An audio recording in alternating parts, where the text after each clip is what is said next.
Bismillahirrahmanirrahim. Assalamualaikum warahmatullahi wabarakatuh. Innal hamdalillah nahmaduhu wa nasta'inuhu wa nastahdihi wa na'udzu billahi min shururi anfusina wa min sayyiati a'malina. May yahdihillahu fala mudilla lahu wa may yudlilhu fala hadiyalah. Asyhadu an la ilaha illallah wahdahu la syarika lah wa asyhadu anna Muhammadan abduhu wa rasuluhu la nabiyya ba'dah. Wa qala ta'ala ya ayyuhalladzina amanu ittaqullaha haqqa tuqatih wa la tamutunna illa wa antum muslimun. Ya ayyuhan nasu ittaqu rabbakumul ladzi khalaqakum min nafsin wahidah wa khalaqa minha zawjaha wa batha minhuma rijalan katsiran wa nisaa. Wattaqullaha alladzi tasaaluna bihi wal arham innallaha kana 'alaikum raqiba. Ya ayyuhalladzina amanu taqullaha wa qulu qawlan sadida yuslih lakum a'malakum wa yaghfir lakum dhunubakum wa may yuti'illaha wa rasulahu faqad faza fawzan 'azima.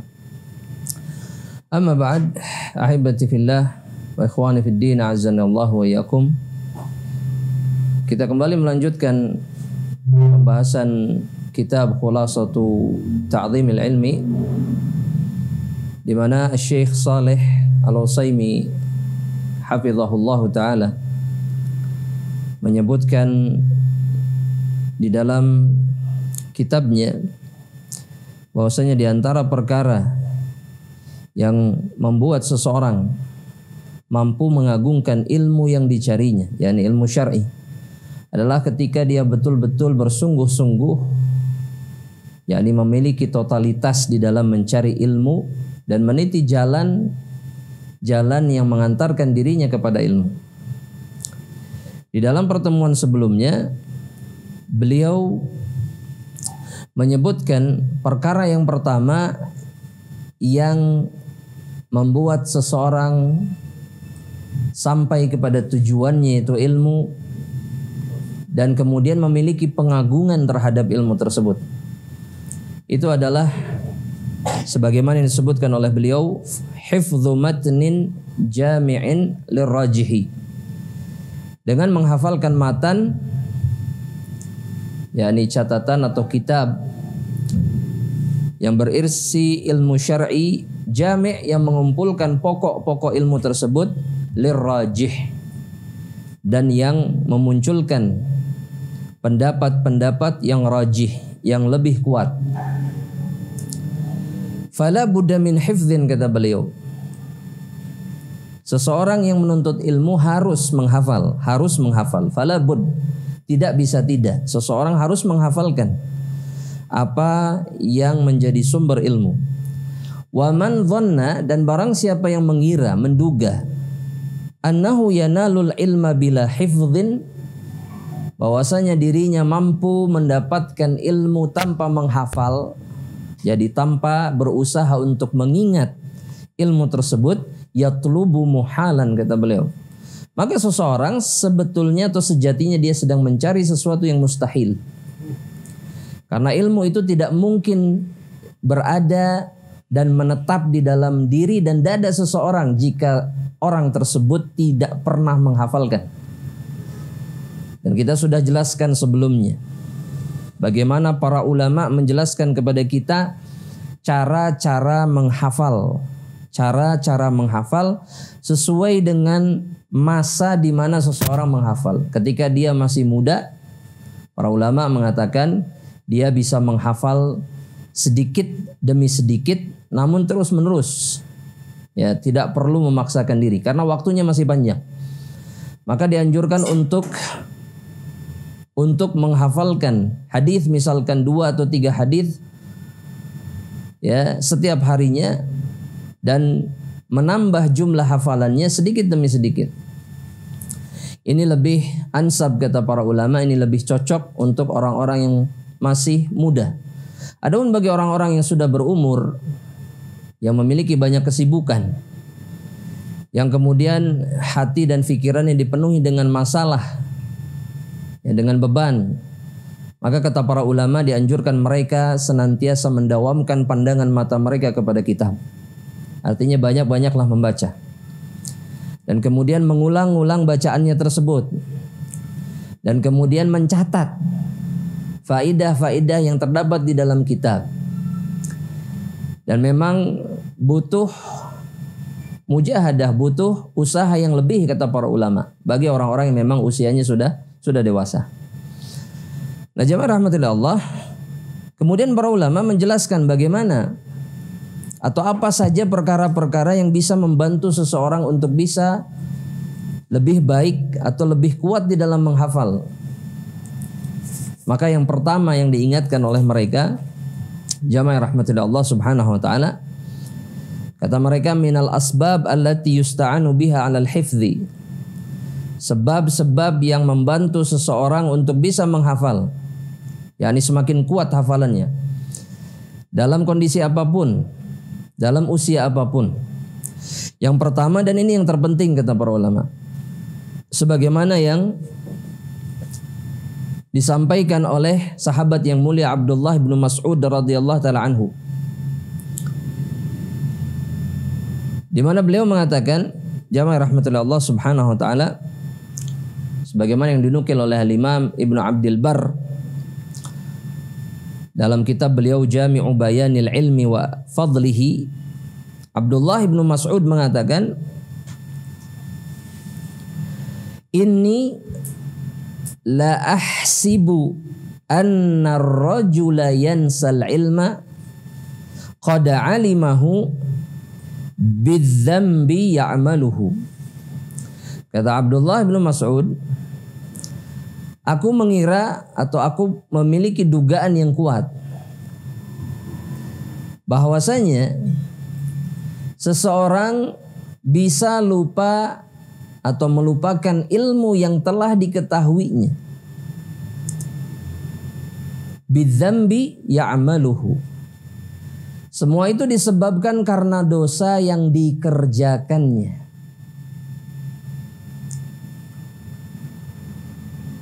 Para ulama menjelaskan karena dosa mengotori wi'a'al ilmi. Karena dosa mengotori wadah di mana Allah Subhanahu wa taala jadikan wadah tersebut sebagai wadah ilmu, yaitu qalbun, hati setiap hamba Allah Subhanahu wa taala. Oleh karenanya bagi seseorang yang ingin jernih pikirannya,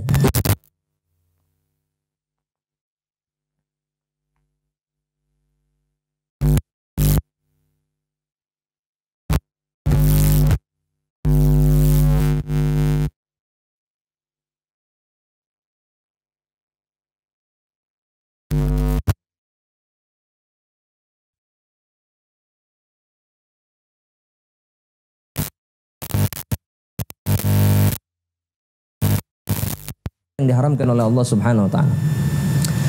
Dikisahkan Al-Imam Al-Juwaini. Al-Imam Al-Juwaini Imamul Haram.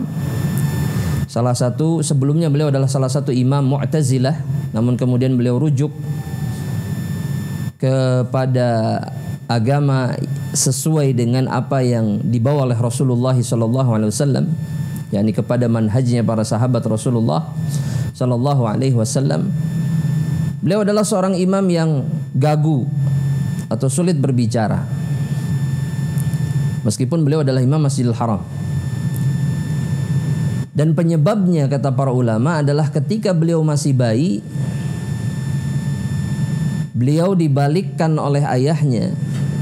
Jadi tubuhnya dibalikkan oleh ayahnya, kemudian mulutnya ditusuk-tusuk oleh jari ayahnya sendiri. Ayahnya melakukan itu semata-mata karena rasa khawatir dan rasa takutnya bahwa ada sesuatu yang haram yang masuk ke dalam perut anaknya.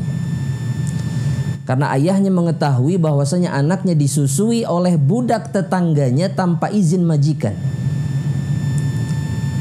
Karena memang budak di dalam Islam melakukan apa saja harus seizin majikannya.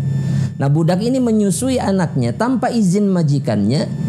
Ayahnya Abul Ma'ali Al-Juwaini, beliau mengatakan bahwasanya saya takut susu itu tidak halal untuk dikonsumsi oleh putra saya. Oleh karenanya beliau berusaha mengeluarkan susu yang tadi sudah masuk ke dalam perut putranya agar tubuhnya tidak tumbuh dari sesuatu yang haram.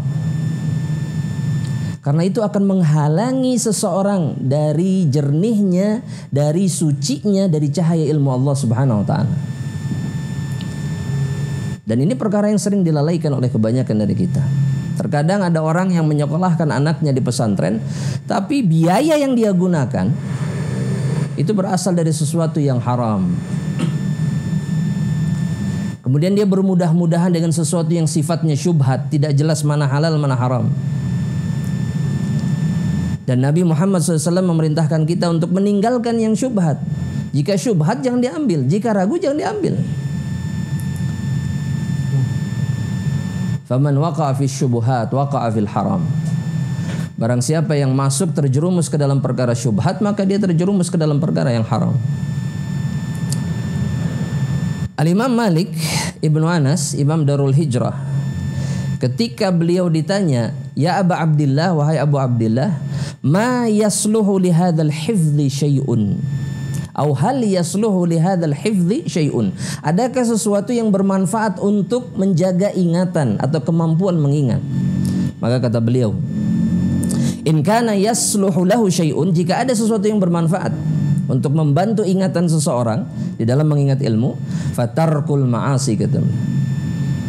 Maka yang bisa membantu dia untuk bisa atau kuat ingatan dan hafalannya adalah meninggalkan maksiat. Maka ini perkara yang pertama. Jadi kalau kita kesulitan untuk mengingat kebaikan, mengingat ilmu, bisa jadi menjadi indikasi apa? Banyaknya dosa yang kita lakukan. Ini yang pertama. Yang kedua, jamaah rahmatillah Allah, ightinamul awqat al-munasibah lil hifdzi, kata para ulama. Memanfaatkan waktu yang munasibah. Munasibah itu artinya yang sesuai, yang tepat untuk menghafal. Kira-kira kapan menurut antum sekalian? Kapan waktu yang tepat? Pagi, sore, siang, malam? Hah? Subuh, ba'da subuh atau sebelum subuh? Hah? Kenapa sebelum subuh lebih tepat? Oh, lebih jernih, lebih fresh. Bukan tunduh, bukan ya? Hah? Maka jamaah rahmatullah, perhatikan apa yang dilakukan oleh salafus saleh. Diriwayatkan jamaah rahmatullah Allah dari Al-Imam ya Al-Munzir libnihi Nu'man, ya, kepada anaknya yang bernama Nu'man. Ya bunai, wahai anakku, uhibbu lakan nadhara fil adabi bil lail. Saya suka melihatmu mempelajari adab, mempelajari akhlak di malam hari. Alasannya, kata beliau, fa innal qalba bin nahari ta'ir, karena hati kalau di siang hari dia terbang. Maksudnya banyak apa? Banyak urusan. Dia tidak tenang, sebagaimana terbangnya burung, dia kesana kemari. Wa bil laili sakin, adapun di malam hari dia tenang, dia diam. Dia tidak disibukkan oleh apapun. Kullama au'aita fihi syai'an 'allaqahu. Oleh karenanya jika engkau memasukkan apapun ke dalamnya di malam hari, maka dia akan terikat di dalamnya. Al-Khatib Al-Baghdadi mengomentari wasiat ini, jamaah rahmatillah Allah Subhanahu wa taala. Inna makhtaru mutala'atal laili li khuluwil qalbi. Kenapa mereka salafus saleh memilih waktu malam untuk menghafal? Karena kosongnya hati. Kalau di malam hari hati lebih kosong. Antum lebih tenang di siang atau di malam hari? Atau nggak pernah tenang? Sepanjang hari, siang, pagi, malam. Malam lebih tenang. Itu tabiat setiap manusia. Li khuluwil qalbi. Fa inna khuluwahu yusri'u ilaihil hifz. Maka kosongnya hati itu mempercepat seseorang untuk mengingat dan menghafal. Belum lagi malam hari, khususnya sepertiga malam terakhir, itu adalah waktul barakah. Itu adalah waktu yang penuh dengan keberkahan. Waktu yang penuh dengan keberkahan. Kenapa waktu sepertiga malam terakhir berkah jemaah rahmatillah Allah? Karena Allah Subhanahu wa taala turun ke langit dunia di sepertiga malam terakhir. Dan bukan hanya itu. Allah Subhanahu wa taala mengijabah setiap permohonan dan keinginan hamba-hambanya di sepertiga malam terakhir, dan itu terjadi setiap malam. Makanya seorang talib yang ingin mengingat, menghafal Al-Qur'an, menghafal hadis, menghafal kitab, kemudian dia memohon di waktu itu kepada Allah, maka yang dia inginkan akan terjadi insyaallah taala sesuai dengan kehendak Allah Subhanahu wa taala. Makanya di negara Mauritania jamaah rahmatillah Allah, kalau kita boleh bilang pesantren di negeri mereka, sekolah-sekolah agama, boarding school, itu semua murid-murid yang belajar itu diwajibkan bangun di sepertiga malam terakhir untuk memohon kepada Allah Subhanahu wa taala, dan kemudian menggunakan waktu itu untuk menghafal. Dan itu terbukti memudahkan para penuntut ilmu untuk mengingat ilmu syar'i. Kalau tidak menghafal di sepertiga malam terakhir, apa yang bisa kita lakukan? Salat. Memohon kepada Allah. Memohon apa? Hah? Apa aja. Apa aja? Termasuk apa? Itu yang antum minta ketika sepertiga malam terakhir? Kita sering meminta setelah subuh. Betul tidak? Tapi jarang di antara kita yang meminta ilmu yang bermanfaat di sepertiga malam terakhir. Kalau sedang ada masalah, maka meminta masalahnya diselesaikan. Kalau masalahnya rizki, maka meminta rizkinya dimudahkan. Kita harus jujur jamaah rahmatillah Allah. Kita jarang meminta itu kepada Allah di sepertiga malam terakhir. Berbeda dengan salafus salih, yang mereka minta adalah karunia yang terbaik yang diberikan oleh Allah Subhanahu wa taala, yaitu ilmu. Makanya para ulama mengatakan satu-satunya doa istizadah, satu-satunya doa minta tambahan di dalam Al-Quran itu adalah minta tambahan ilmu, bukan yang lainnya. Apa yang difirmankan oleh Allah dalam Al-Quran? Rabbi zidni wa qur rabbi zidni ilman. Bukan malan, bukan harta, bukan jahan. Jahan itu artinya kedudukan, bukan. Karena itu yang kita kejar setiap hari. Itu yang kita kejar. Harta, ya, tahta. Yang ketiga enggak. Tapi dua perkara ini memang yang dikejar oleh manusia. Ya. Tapi kita tidak pernah meminta ilmu. Itu faktanya. Oleh karena jamaah rahmatullah Allah Subhanahu wa taala, para ulama mengatakan kenapa malam hari adalah waktu yang terbaik? Karena di saat itu selain kenapa hati kosong ya? Kenapa hati kosong? Karena di saat itu hati kita melepaskan seluruh bebannya. Dia mengeluarkan seluruh masalahnya. Dia tidak menyimpan itu di dalamnya. Oleh karena itu dia kosong, dan ketika kosong dia bisa diisi oleh ilmu. Itu sebabnya kenapa di antara perkara yang harus diingat oleh para orang tua ketika menginginkan anaknya mendapatkan ilmu, maka jangan bebani dia dengan beban-beban yang memenuhi hatinya. Karena percuma. Apalagi jika orang tua tersebut membiarkan seluruh kemaksiatan, seluruh dosa itu dilakukan oleh anak-anaknya tanpa dicegah. Paham maksudnya jamaah rahmatullah? Anak-anak dibiarkan begitu saja kemudian diharapkan menjadi ulama, ini tidak mungkin. Maksiat, belajar perkara yang jahil. Kita kalah sama anak karena anak mengeluh, anak teriak, anak protes. Orang tua ya sudah nak, nggak apa-apa nak. Kemudian mengharapkan dia menjadi orang yang berilmu, ini tidak mungkin ya. Maka perhatikan ini baik-baik jamaah rahmatillah Allah Subhanahu wa taala.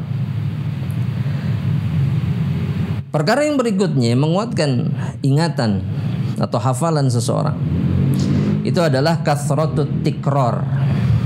Apa itu artinya? Banyaknya pengulangan. Terus diulang. Ketika membaca sesuatu terus diulang.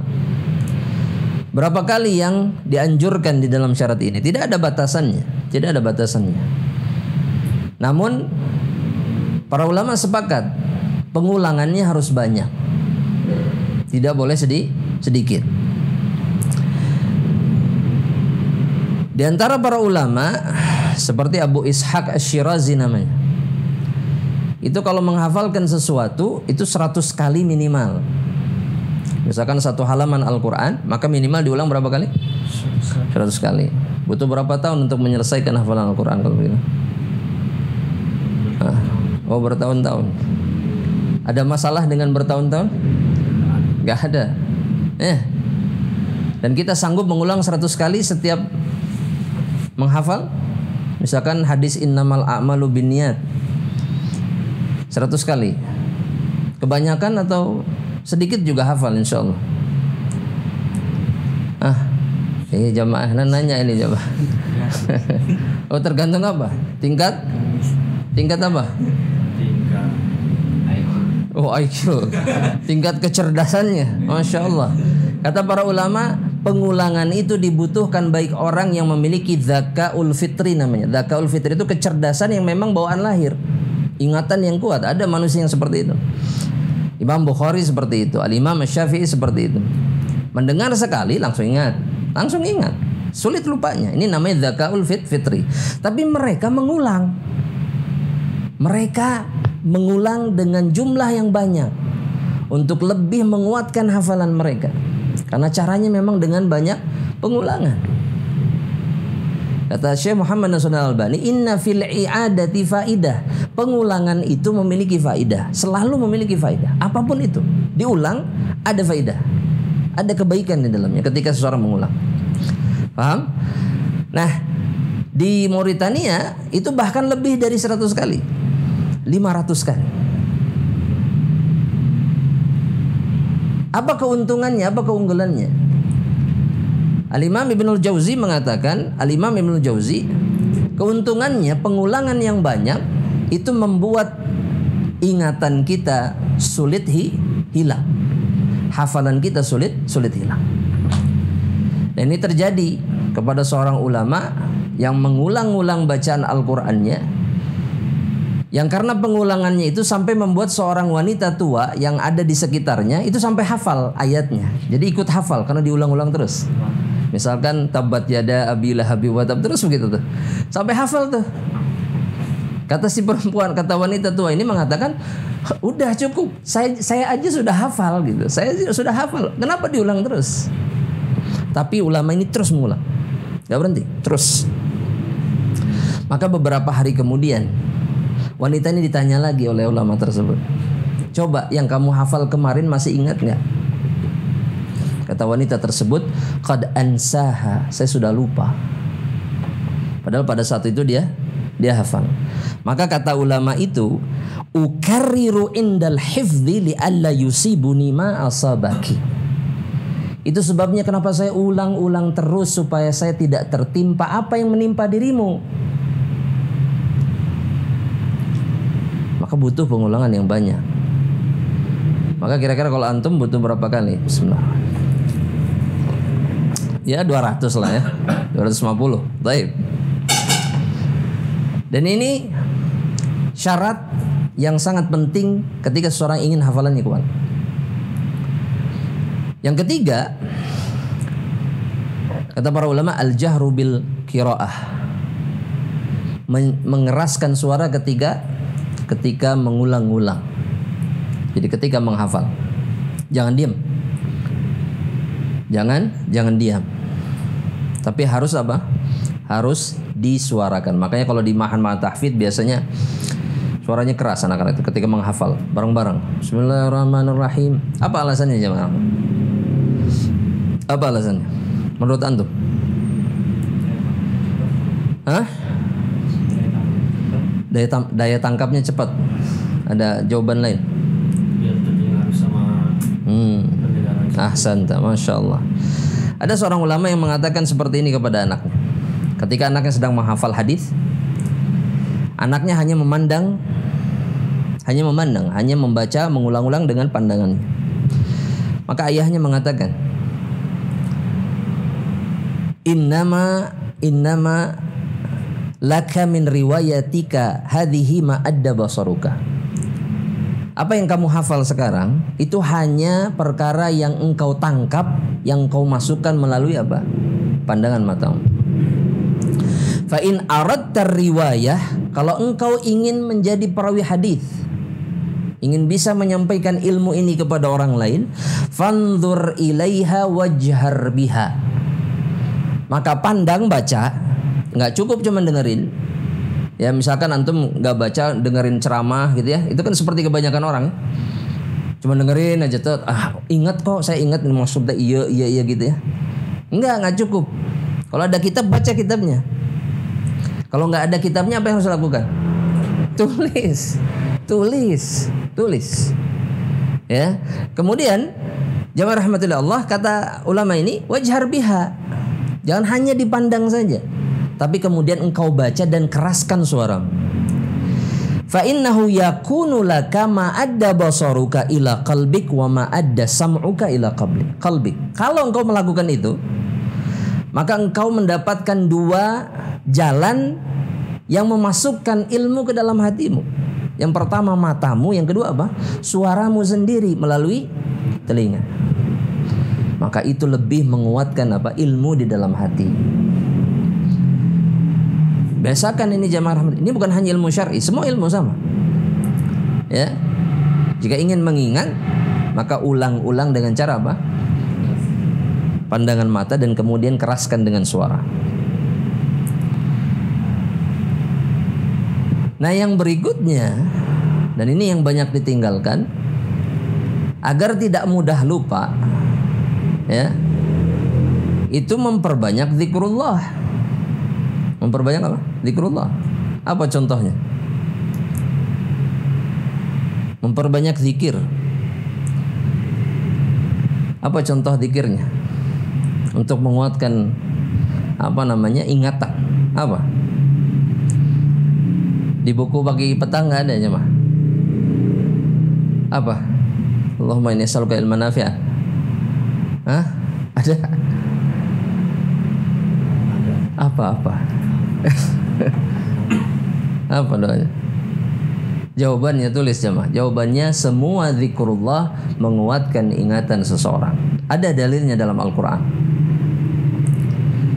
Kata Allah Subhanahu wa taala dalam surat Al-Kahfi ayat yang ke-24. Kata Allah Subhanahu wa taala, "Wadhkur rabbaka idza nasit." Wadhkur rabbaka idza nasit. Ingatlah Rabbmu atau berzikirlah kepada Allah ketika engkau lupa. Kata para mufassirin, mafhum ayat ini menunjukkan bahwasanya orang-orang yang banyak berzikir tidak akan apa? Lupa. Karena yang membuat seseorang ingat kembali ketika lupa apa? Zikrullah. Itu kata Allah Subhanahu wa taala. Ini cara Allah. Buktikan, harus diamalkan jamaah rahmatillah Allah. Dan mulailah atau lakukan dengan 4 zikir yang sangat dicintai oleh Allah. 4 kalimat yang dicintai oleh Allah.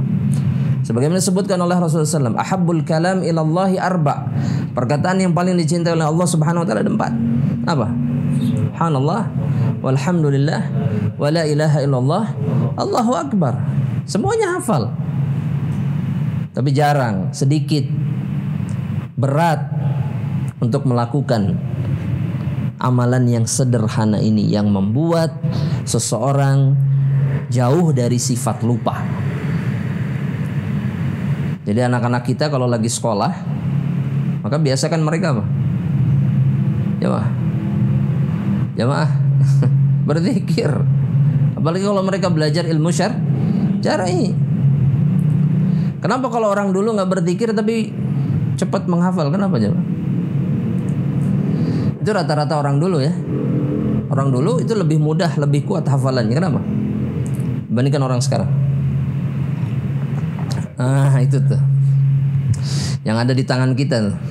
Terlalu banyak perkara yang memalingkan kita. Salah satunya apa? Gadget.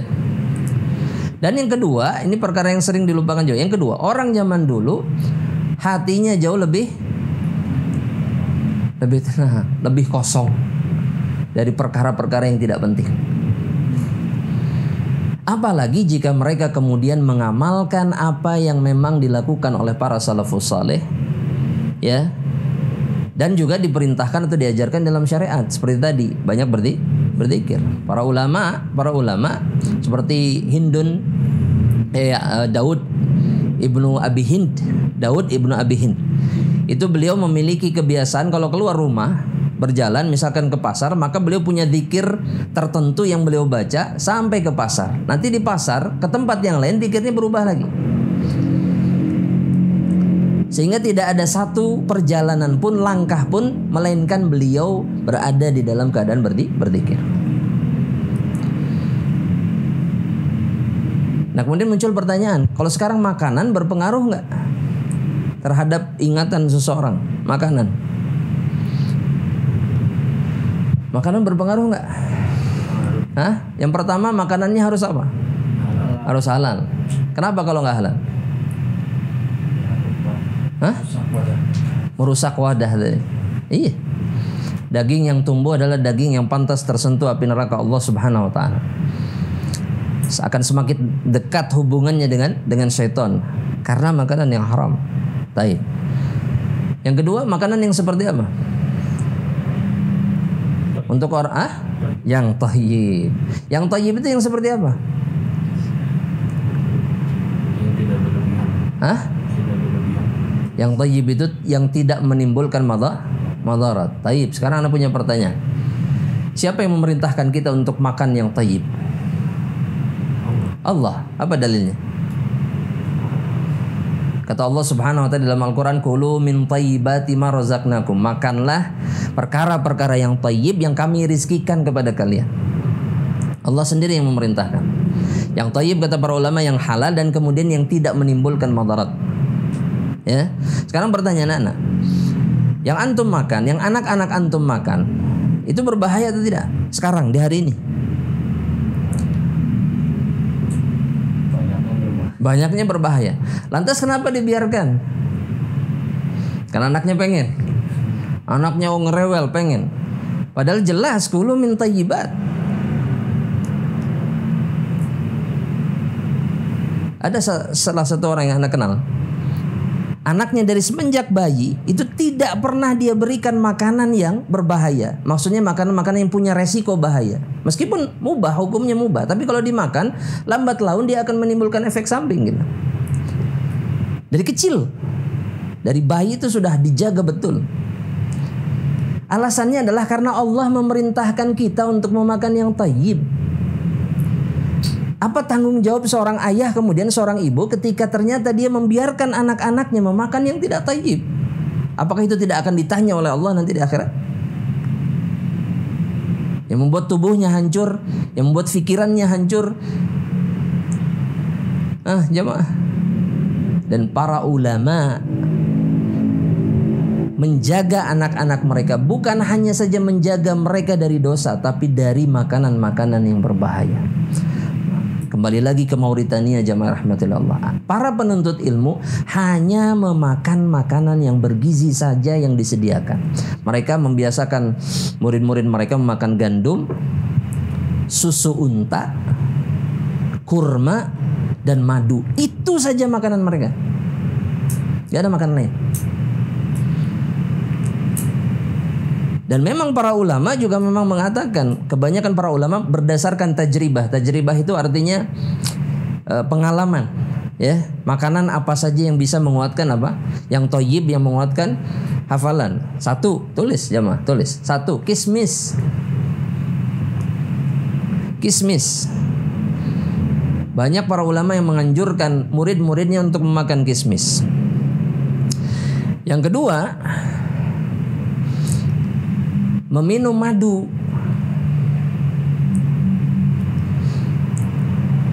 Karena madu itu pertama disebutkan oleh Allah di mana? Dalam Al-Qur'an. Yang kedua, Allah menjamin di dalamnya penuh dengan kebaikan dan obat. Kemudian yang ketiga, madu itu makanannya siapa?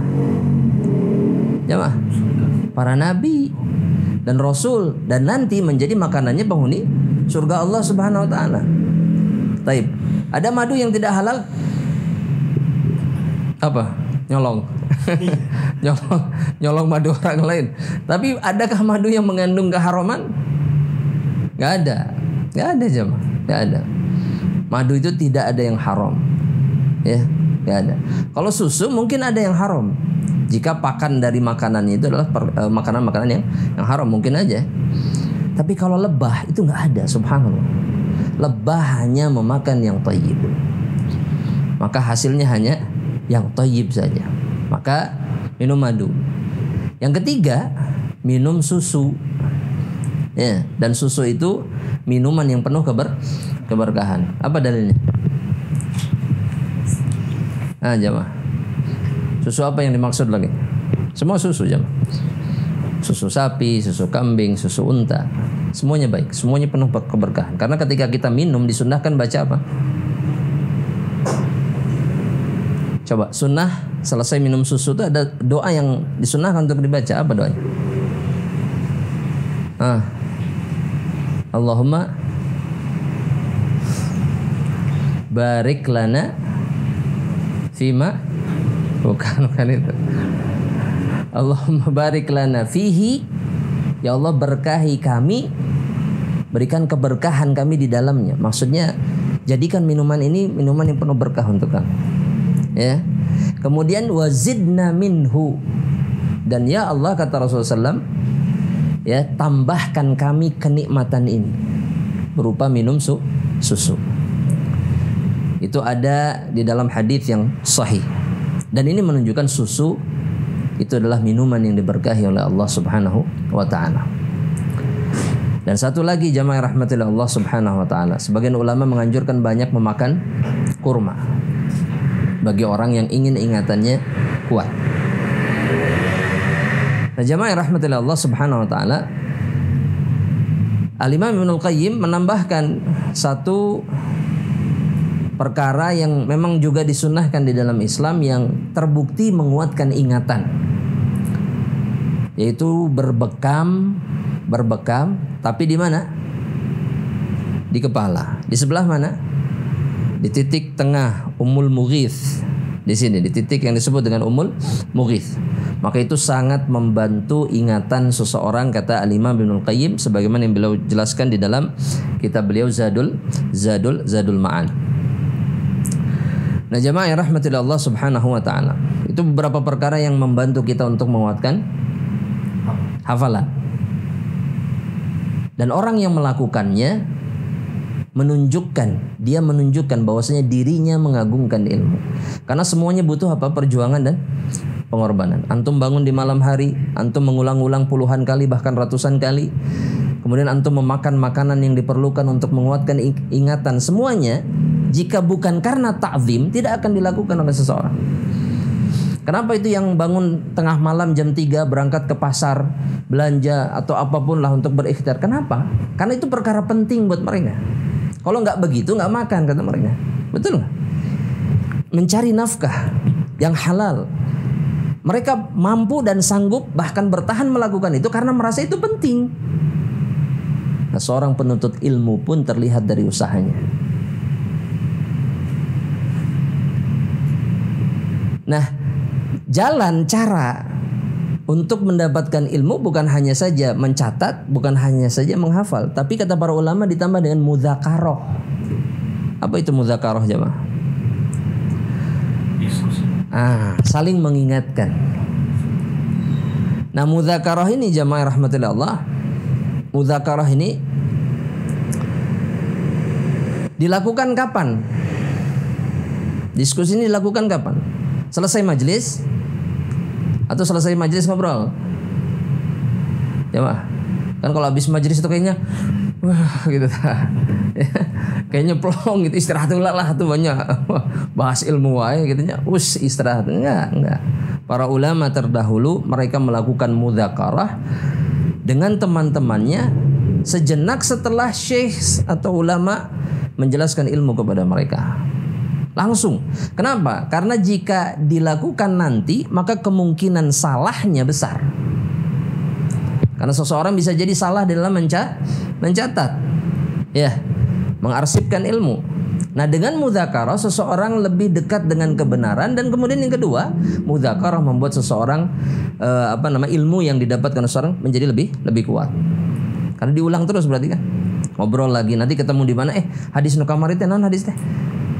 Ya, apa hadisnya? Ini faedahnya teh apa ya? Lupa lagi kata ulama ini. Ini nih faedahnya. Oh iya, terus begitu. Dan mudzakarah dilakukan terus-menerus. Ya, atau sekali dua kali. Terus menerus jemaah kalau pengen ilmu. Kalau tidak berarti memang nggak pengen ilmu. Sederhana kok jemaah. Kalau pengen ilmu berusahalah, kalau tidak ya sudah. Tidak ada orang yang duduk di majelis tidak mencatat, tidak menghafal, tidak mengingat apapun, tidak mudzakarah kemudian dapat ilmu jadi alim, nggak ada. Itu tidak pernah terjadi. Ya Ustaz, minimal dapat keberkahan majelis lah ya. Apa keberkahan majelis ini? Didoakan malaikat. Ada lagi yang lain? Yang lebih besar dari itu? Ketenangan. Ada yang lebih besar dari itu? Ada. Keberkahan majelis yang bahkan didapatkan oleh orang yang sama sekali tidak punya niat untuk duduk di majelis ilmu. Ngan kebenaran kedengeran. Apalagi zaman sekarang pakai toa ya keras gitu ya. Wah kadangnya itu ngobrolkan iya. Duduk di majelis enggak, tapi dia mendengarkan tuh. Oh iya ini ada nih. Dia nggak ada niat sama sekali. Itu tetap dapat keberkahan majelis ilmu. Apa? Diampuni oleh Allah Subhanahu wa taala.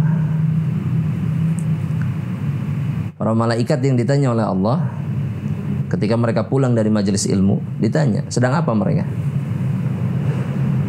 Dijelaskan, "Mereka sedang mengingat-Mu ya Allah," dan seterusnya. Kata Allah, apakah mereka pernah melihat surgaku sehingga mereka duduk di majelis mengingat Allah? Enggak pernah ya Allah. Apakah mereka pernah melihat nerakaku sehingga mereka melakukan itu mendorong mereka untuk duduk di majelis? Enggak pernah ya Allah.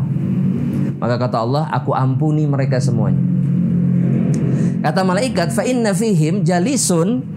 Tapi di antara mereka ada orang yang duduk tapi bukan untuk menuntut ilmu. Memang sama sekali dia nggak ada kebutuhan untuk menuntut ilmu. Cuman kebetulan lewat terus duduk. Ya kita kan sering melakukan itu jemaah. Ya, di depan masjid gitu ya nongkrong.